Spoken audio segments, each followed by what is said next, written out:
As they look to continue their good start to the season, United no doubt were hoping Killie would be feeling the effects of their European tie. Early pressure from United kept Gordon Marshall on his toes, and as the ball was played in again, the Kilmarnock keeper was thankful of a friendly boot. But Killie showed no hangovers from Thursday's win over Glenavon, and Bobby Williamson's emphasis on youth again paid off. Jamie Fowler with the electrifying run, and Paul Di Giacomo was left with a simple task in sweeping home his second goal of the season.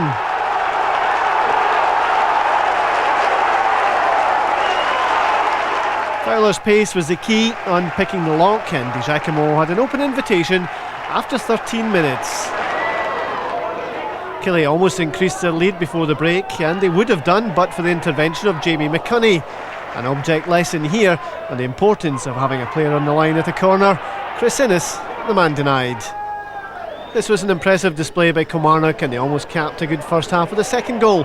Fowler waiting to pounce on the edge of the area. It's another good chance for the Ayrshire side. Another sigh of relief for United. Alex Smith's half-time team talk had some effect.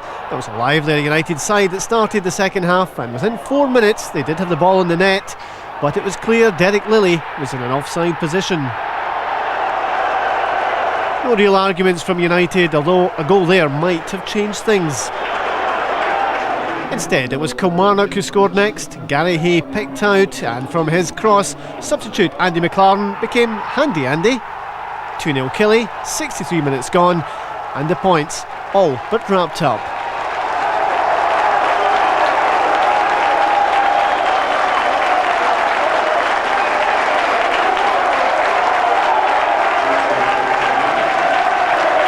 United struggled all afternoon to create clear-cut chances. This was one of their best, but again, inspiration lacking when it was needed most. Killie, in fact, looked as if they might score every time they came forward, and Innes wasn't far away. United were trying to make sure they didn't suffer their first home defeat of the season, although that looked increasingly likely. But a decent move this one before eventually a fine shot coming in, but Gordon Marshall, as all good keepers do, making the save look easy.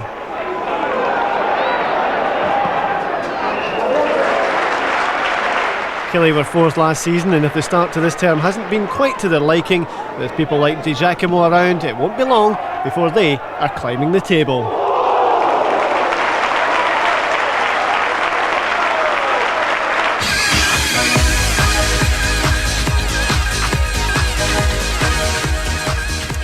Kilmarnock move up from 8th to 4th thanks to that victory at Tannadice today. Let's get reaction to that match now. Peter Martin spoke to Bobby Williamson. There might have been a suggestion that the players were tired, but you came out of the traps flying right at the whistle. No, they're very fit lads, and I think the midweek game actually helps us.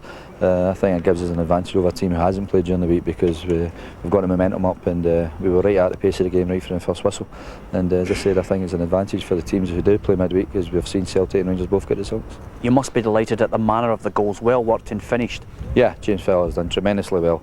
He's burst through the defence at pace, and he's kept under control, and he's put on a plate for young Paul Di Giacomo, who gratefully accepted it, and we were pleased to see that one going.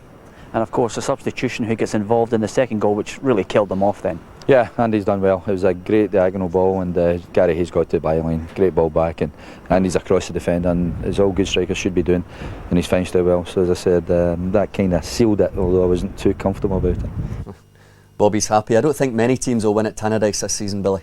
No, I think that tells you about the start Dundee United have had, that maybe goes down as a wee bit of a surprise result today. But it's an interesting view Bobby has there, where the midweek game he feels contributed to his win today. Yeah, and as he pointed out, all three clubs in midweek European action with victories. Yeah, which I don't think would happen too often. I think that's maybe an excuse managers will use if they lose, but fair play to him. I think he's obviously been proved right in this case. Let's show the Kilmarnock fans these goals again. The first one from Paul Di Giacomo.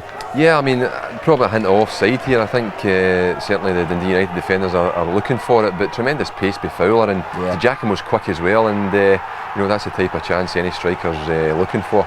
Yeah, the defenders were looking to the linesman, but I think it was safe enough. Yeah, I mean, I think difficult to tell without looking along the line. You just have to take the linesman's reaction to it, and obviously the goal stood. And Andy McLaren came on as a substitute for Michael Ngonga, who went off injured, and pops up with a goal. Terrific goal, and you know, Alex Smith will be disappointed with his defenders at that point. Lack of concentration, allowed the diagonal ball, but a super ball back from Gary Hay, and as Bobby said, Andy McLaren, you know, deserves the goal because he's got in front of the defender and dispatched it in the bottom corner. Yeah, and in the end, a good 3 points for Kilmarnock. Let's